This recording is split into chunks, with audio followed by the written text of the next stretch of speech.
నర్మద నుంచి తప్పించుకొని భద్రావతి ఇంట్లోకి వెళ్ళిన వల్లి తండ్రి నిజంగానే వల్లి తండ్రి భద్రావతి ఇంట్లోకి వెళ్ళాడా? అసలు ఏం జరగబోతుందనేది ఈ వీడియోలో తెలుసుకుందాం. వల్లి అయితే వాళ్ళ నాన్న లోపలికి రావడానికి ఇక గడియ తీసి ఏమీ తెలియనట్టు వెళ్ళి తన రూమ్లో పడుకుంటుంది. ఇంకా పడుకున్న తర్వాత ఏం జరుగుతుందో ఏంటో చాలా టెన్షన్గా ఉంది. 10 లక్షలు నాన్న తీసేసుకొని వెంటనే వెళ్ళిపోవాలి అని మనసులో అనుకుంటూ ఇక తనైతే చందు ఎక్కడ లెగుస్తాడా అని కంగారు పడుతూ ఇక అలా పడుకొని ఉంటుంది, టెన్షన్ పడుతూ. ఇంతలో డ్యాన్స్ వేసుకుంటూ మరీ వస్తూ ఉంటాడు ఆనందరావు రామరాజు ఇంటికి. ఈరోజు 10 లక్షలు కొట్టేస్తాను, రేపు అల్లుడు గారి చేతికి ఆ డబ్బులు ఇచ్చేస్తాను అంటూ ఇక ఎగురుకుంటూ పాటలు పాడుకుంటూ మరీ వస్తాడు. ఇంతలో తిరుపతికి బాగా దగ్గు వస్తుంది. ఇక దగ్గు రావడంతో ఈ దగ్గు నిద్రపోనివ్వడం లేదు అని అనుకుంటూ పైకి లేచి ఇక మంచినీళ్ళ కోసం కిచెన్లోకి అయితే వెళ్తాడు. అలా కిచెన్లోకి వెళ్ళిన తర్వాత ఈ మంచినీళ్ళు తాగేసి ఇక వెనక్కి వచ్చి పడుకోబోతూ ఉండగా అప్పుడే ఇంకా తలుపు గడియ తీసుండడం చూస్తాడు. అది చూసి ఒక్కసారి షాక్ అయిపోతూ ఇదేంటి గడియ వేయలేదా? అసలు ఏమనుకుంటున్నారో, ఇలా గడియ వేయకుండా అశ్రద్ధగా ఉంటే ఎలాగా? దొంగలు వస్తే ఏంటో అన్నీ నేనే చూసుకోవాలి. ఈరోజు నేను చూసుకోకపోతే ఏమయ్యేది పరిస్థితి? నేను లేకపోతే ఇంట్లో ఏ పని కూడా జరగదు అని అంటూ తలుపుకి గొళ్ళెం పెట్టేసి మళ్ళీ నిద్రపోతాడు తిరుపతి. అయితే అప్పుడే ఇక రామరాజు ఇంటికి వల్లి తండ్రి దొంగతనానికి వస్తాడు. ఇక వచ్చిన తర్వాత వల్లి డోర్ ఓపెన్ చేసే ఉంటుందనే ఆశతో ఇక డోర్ అయితే నెట్టబోతూ ఉంటే డోర్ అయితే రాదు. ఇదేంటి అమ్మడికి డోరు తెరిచి ఉంచమని చెప్పాను కదా, ఇలా డోరు వేసిందేంటి అని అనుకుంటూ వల్లికి ఫోన్ చేస్తాడు. ఇక వల్లి వాళ్ళ నాన్న ఫోన్ చేయగానే చాలా టెన్షన్ పడుతూ బయటికి వస్తూ ఉంటుంది. ఏంటి నాన్న అని అడుగుతూ ఉంటే ఏంటమ్మడు, తలుపు గొళ్ళెం తీసి ఉంచమన్నాను కదా, ఎందుకు తీయలేదు అని అడుగుతూ ఉంటాడు. అదేంటి నాన్న, నేను తలుపు గొళ్ళెం తీసే ఉంచానే అని అంటూ ఉంటుంది వల్లి. లేదమ్మా, ఎంత నెట్టినా కూడా అది రాలేదమ్ముడు అని అంటూ ఉంటాడు.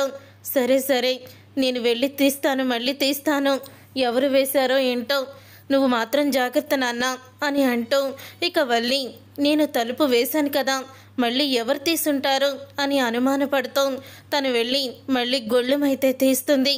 అలా గొళ్ళెం తీసిన తర్వాత అప్పుడే ఇక వల్లి అయితే గొళ్ళెం తీసి తలుపు కొంచెం తీసి పెడుతుంది. తర్వాత ఏమీ తెలియనట్టు వెళ్ళి తను మళ్ళీ ఇంట్లో పడుకుంటుంది.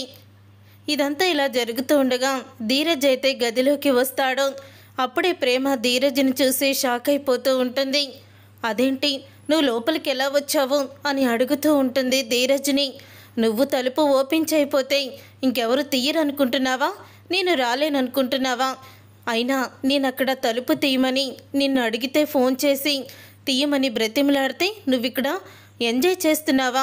గోళ్ళకి రంగు వేసుకుంటూ మొన్నటికి మొన్నేమో నా కోసం బయట అలా వెయిట్ చేస్తున్నావు. నేను లోపలికి రావాలని కిటికీ తలుపులు బద్దలు కొట్టి మరీ నన్ను లోపలికి తీసుకొచ్చావు. ఈరోజు మాత్రం అసలు ఏమీ తెలియనట్టు, ఏమీ జరగనట్టు ఇలా కూర్చొని ఉన్నావు. అసలు నిన్ను అర్థం చేసుకోవడం నా వల్ల కాదు అని అంటూ ఉంటాడు ధీరజ్. అయితే అప్పుడే ఇంకా అంటూ ఉంటుంది ప్రేమ, ఒక వస్తువు మిమ్మల్ని ఎలాగ లోపలికి తీసుకొస్తుంది చెప్పండి అని అంటూ మళ్ళీ వస్తువు గురించి మాట్లాడుతూ ఉంటుంది. ఏదో ఆవేశంలో ఒక్క మాట మాట్లాడితే ఆ మాటను పట్టుకొని టార్చర్ చూపిస్తున్నావు కదే, నిన్ను మీ అమ్మ నాన్న వదిలించుకున్నందుకు వాళ్ళు ఎంతో హ్యాపీగా ఫీల్ అవుతూ ఉంటారు. నీలాంటి బ్రహ్మరాక్షసి ఇంట్లో నుంచి వెళ్ళిపోయిందని అని అంటూ ఉంటాడు ధీరజ్. అయితే అప్పుడే లోపలికి వస్తాడు వల్లి తండ్రి.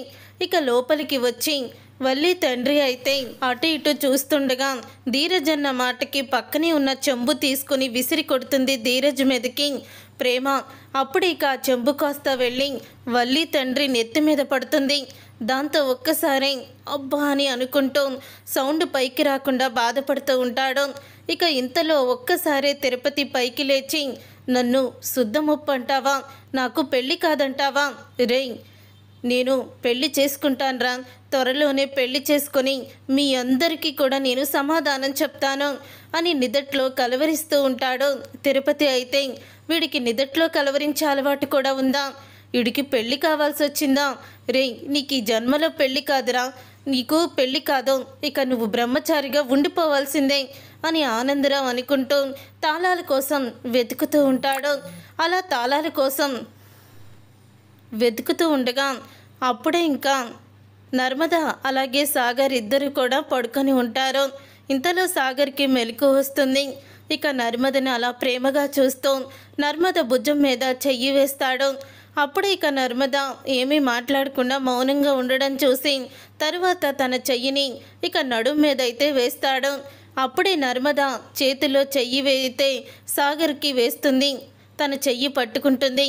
తన చెయ్యి పట్టుకొని పక్కనే వెలుగుతూ ఉన్న దోమలకి వేసిన పొగని తీసుకువచ్చి సాగర్ చేతికైతే అంటిస్తుంది. ఇక ఆ నిప్పు కాలడంతో ఒక్కసారి సాగర్ అయితే ఏంటి ఇలా చెయ్యి కాల్చేశావు అని అంటూ ఉంటే, లేకపోతే నన్ను నిద్రపోనివ్వకుండా ఏంటి డిస్టర్బ్ చేస్తున్నారు అని అంటూ ఉంటుంది నర్మద. ఒసై, ప్రేమగా చెయ్యి వేస్తే ఇలా నరకం చూపిస్తున్నావేంటి అని అంటూ ఉంటే, మీ మాటలతో నాకు అంతకన్నా నరకం చూపించావు కదా, ఇదేమీ పెద్ద నరకం కాదులే, సైలెంట్గా పడుకో, నన్ను కదిలించొద్దు, కదిలిస్తే మాత్రం నీకు ఈ పనిష్మెంటే ఉంటుంది అని అంటూ ఉంటుంది నర్మద సాగర్తో. అప్పుడే ఇక నర్మద మళ్ళీ పడుకుంటుంది. నర్మద అలా పడుకున్న తర్వాత అప్పుడే ఇంకా సాగర్ అయితే, నన్ను ఈ దోమల చక్రం నిప్పుతో అంటిస్తావు కదా, అసలు ఇదే లేకపోతే అని ఆ చక్రాన్ని బయటికి విసిరేస్తాడు. అలా విసిరేసిన తర్వాత అప్పుడే ఇక తాళాలు వెతుక్కుంటూ ఉన్న ఆనందరావు అయితే సరిగ్గా దోమల చక్రం మీద కూర్చుంటాడు వెళ్ళి. తర్వాత పొగ వస్తూ ఉంటుంది చిన్నగా. అలా పొగ వస్తూ ఉంటే ఎవరోదో ఇంట్లో బట్టలు కాలిపోతున్నట్టున్నాయి. బట్ట కాలిపోతున్నది కూడా ఎవరికో తెలియడం లేదు మూర్ఖులకి. అంత మూర్ఖులు ఇంట్లో ఎవరున్నారో, ఇంత పొగొస్తుంది అయినా వాడికి అర్థం కావడం లేనట్టుంది. అయినా వాడు నాలాగా తెలివైన వాడు అయి ఉండడు, అందుకని అలాగా వదిలేస్తుంటాడు. పూర్తిగా కాలిపోతే కానీ వాడికి సంబరం తెలీదు అని అనుకుంటూ ఉంటాడు. ఇంతలో ఇక తన బట్టకే కాలిపోతూ ఉంటుంది ఆనందరావుకి. ఇక కాలిపోవడంతో ఒకేసారి ఆనందరావు ఇక ఆ నిప్పుని చూసి, ఎక్కడో బట్ట కాలుతుంది అనుకున్నాను, నా బట్టే కాలుతుందా, అమ్మో అమ్మో సీట్ అంతా కాలిపోయిందిగా, మామూలుగా లేదుగా అంటూ ఇక కేకలు కొడుతూ ఉంటాడు. రేపు భాగ్యం చేత వెన్నపూస రాయించుకోవాలి, సీట్ అంతా కాలిపోయింది, ఇక సీట్ అంతా పని చేయడం లేదో అని అనుకుంటూ ఉంటాడు. అమ్ముడు తాళాలు ఇక్కడెక్కడో పెట్టిందని చెప్పింది. ఆ తాళాలు ఎక్కడున్నాయో చూసి 10 లక్షలు కొట్టేసి తొందరగా బయటికి వెళ్ళిపోవాలి అని అనుకుంటూ, నేను అక్కడే కుండ కింద తాళాలు పెడతాను అని చెప్పి అన్న మాటలన్నీ కూడా గుర్తు చేసుకుంటూ ఉంటాడు ఆనందరావు. అప్పుడే కుండ కింద చూస్తాడు. అలా కుండ కిందకి చూడంగానే ఆనందరావుకి తాళాలైతే దొరుకుతాయి. ఇక తాళాలు దొరకడంతో డబ్బులు కొట్టేయొచ్చని ఆనందంగా ఇక వెళ్ళబోతూ ఉంటాడు. ఇంతలో సాగర్ అయితే మరోసారి నర్మద మీద చెయ్యి వేయడంతో అప్పుడే ఇక నర్మద అయితే మళ్ళీ చెయ్యి వేస్తావని దోమల చక్రాన్ని చూస్తుంది. కానీ అక్కడ ఉండదు, నేను విసిరేశానుగా అని అంటూ ఉంటాడు సాగర్ అయితే. ఇక సాగర్ అలా చెప్పంగానే, చూడు నా మీద చెయ్యి వేసావంటే నీకు మర్యాదగా ఉండదు అని బాటిల్ తీసుకొని మంచినీళ్ళ కోసం కిచెన్లోకి వస్తూ ఉంటుంది నర్మద.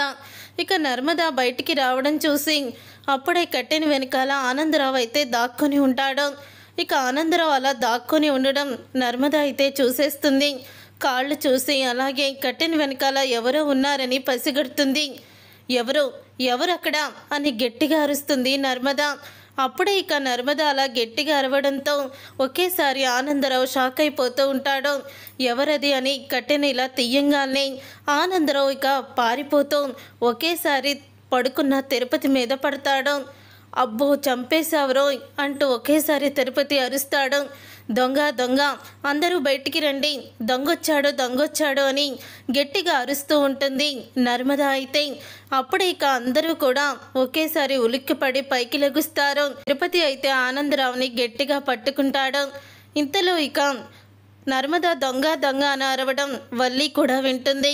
ఒక్కసారి తను కూడా ఉలిక్కిపడి పైకి లేచి, అయ్యో బాబోయ్ నాన్న దొరికేశాడా, ఇప్పుడు ఎలాగా, ఇప్పుడు ఏటి చెయ్యాలి అని టెన్షన్ పడుతూ ఉంటుంది. అప్పుడు ఇక చందు కూడా నిద్రలేస్తాడు. ఏం జరుగుంటుంది అంటే తల అడ్డంగా ఊపుతూ ఉంటుంది వల్లి టెన్షన్ పడుతూ. అప్పుడే అందరూ బయటికి వచ్చేలోపే ఇక ఈలోగా ఆనందరావు అయితే తిరుపతిని పక్కకి నెట్టేసి తను పరిగెత్తుకుంటూ పారిపోతాడు. ఇంతలో అందరూ కూడా బయటికి వస్తారు. ఎక్కడ దొంగ అని అంటూ ఉంటే ఇప్పుడే బాబా ఇలా పారిపోయాడు అని అంటూ ఉంటాడు తిరుపతి. అలా తిరుపతి అన్నిన తర్వాత అందరూ బయటికి వచ్చి చూస్తూ ఉంటారు. వల్లి అయితే వాళ్ళ నాన్న ఎక్కడ దొరికేస్తాడా అని చాలా టెన్షన్ పడుతూ ఉంటుంది. తర్వాత ఆనందరావు అయితే ఎదురుగా ఉన్న భద్రావతి ఇంటికైతే వెళ్తాడు.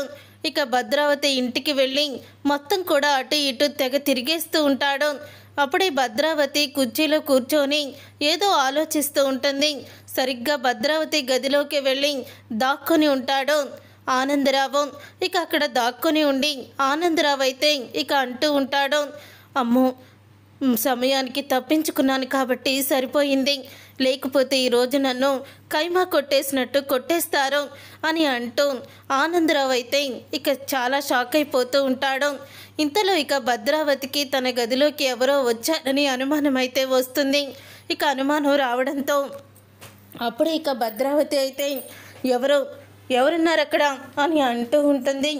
అప్పుడే ఇక ఒక్కసారి షాక్ అయిపోతూ ఉంటాడు వల్లి తండ్రి అయితే ఇక షాక్ అయిపోతూ, ఇదేంటి నేను ఎదురింటి వాళ్ళ ఇంట్లోకి వచ్చానా, అసలే వాళ్ళకి అస్సలు పడదు, ఇప్పుడు నేను దొరికితే ఖచ్చితంగా రామరాజు దగ్గరికి నన్ను తీసుకువెళ్ళి వాళ్ళని వీళ్ళు హేళన చేస్తారు, ఇప్పుడు ఏం చెయ్యాలి అని ఆలోచిస్తూ ఉంటాడు వల్లి తండ్రి అయితే. చూసారుగా ఫ్రెండ్స్, మరి రాబోయే కథలో భద్రావతి వాళ్ళకి వల్లి తండ్రి దొరికిపోతాడా, దొరికిపోయి వల్లి ఆడుతున్న నాటకం మొత్తం కూడా బయటపడుతుందా, అసలు ఏం జరగబోతుంది అనేది రాబోయే కథలో తెలుసుకుందాం. ఈ వీడియో మీకు నచ్చితే తప్పకుండా లైక్ చేసి ఛానల్ని సబ్స్క్రైబ్ చేసుకొని పక్కనే ఉన్న గంట సింబలపై ఆల్ అని క్లిక్ చేయండి.